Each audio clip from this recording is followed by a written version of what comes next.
And Anson, by the way, agrees in the chat with Dominic's point. Thank you, Les. Well, can I just say one more thing? Sure, sure. And so we have to look at what the alternative is. If they have a bomb, then Iran is a much bigger problem to everybody, including the people in Iran. And if we're trying to get the Middle East stabilized, a nuclear armed Iran is the opposite of that. Thank you, Les. We'll now go to David. Gary, yeah, I think there's a lot of conundrums here that we're facing as a country, and with regard to Trump's leadership, with regard to the way he's been hemmed in to tacitly give support to Netanyahu, while at the same time pandering to the base, to the Tucker Carlsons of the world. But I thought Tucker brought up some interesting points, Gary, and that was highlighting the fact that Ted Cruz did not have a whole lot of command, not just of the population of Iran, but their ethnic makeup. Not just them being a Muslim Persian country, but the other cultures that also exist in a place of 90 million people. And that's important to understand because from a standpoint of the language and the way the rhetoric that's being bantered about, it resonates and has similarities to the run-up to the Iraq War. And we saw how, George W. Bush spoke about this big threat, this massive threat to our security. He put Colin Powell front and center, taking this story to the UN. And we saw the disastrous outcome of that campaign.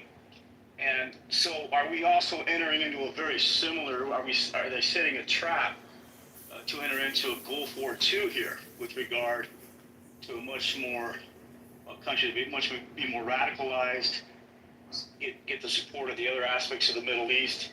So, I think it's important, as much as I'm not a big MAGA supporter, I think their voice is very important with regard to checking Trump's ability to throw us into something that could have very protracted and massive consequences, not just to the loss of life to the Iranian people and the potential further destruction, or further, not destruction, but damage to the Israeli people in their country, but also to the possible displacement of Iranians, causing massive refugee situations that we've seen in the Syrian campaigns. We're seeing, obviously, the fact that there may not be the ability to do a regime change, the likes of which the Iranian people deserve. And again, I'm no fan of this regime either, Gary. This is a regime that's repressed its people, that's looted its economy, with the backroom deals with China, the shadow economy that exists there. And so there's a whole lot of reasons why this has to happen. But I think the ultimate campaign would be another potential Iraq 2.0 if we don't get it right. So those are some of my talking points on that front. I mean, at the same time, we're seeing Trump call out his Tassie Gabbard, saying that Iran's not necessarily close to having a nuke. So the messaging and the talking points are kind of all over the map. That's not good for the cohesion of a big decision like this. So, I just think we need to really take a step back. I know we're already en route there on some level with regard to the massive deployment. So maybe we're sort of playing a game of wait and see here. But yes, I'd like nothing more than to see the regime toppled.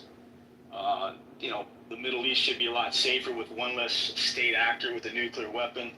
But keep in mind, Gary, that a lot of these countries like Iran, North Korea, and even Pakistan, who obtained a nuclear weapon in the early 70s as a byproduct of what India did in terms of their nuclear campaign, these countries feel they're in desperate throes to secure themselves any means necessary because they can't compete with conventional warfare, the likes of which Israel just